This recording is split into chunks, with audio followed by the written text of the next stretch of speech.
জানাজায় উপস্থিত এই দরবার শরীফের বর্তমান দরবারের মাহবুব হুজুর উপস্থিত সহ হুজুর সহ প্রত্যেককে আমার পরিবারের পক্ষ থেকে মরহুমের পক্ষ থেকে আন্তরিক সালাম। আসসালামু আলাইকুম ওয়া রাহমাতুল্লাহি ওয়া বারাকাতুহু। আমরা যার জানাজায় উপস্থিত হয়েছি উনি মরহুম হাজী মহরম আলী সাহেব, ওনার চতুর্থ ছেলে জনাব মিজানুর রহমান হোসেন সাহেব। আমি ওনার বড় ভাগিনা। ওনার জন্মস্থান সওয়ালপুর।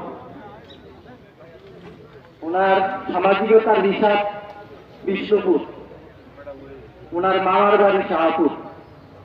সেই সুবাদে উনি ওনার ছাত্রজীবন শেষ করার পরে কর্মজীবনের বেশিরভাগ সময় কাটিয়েছেন ঢাকাতে।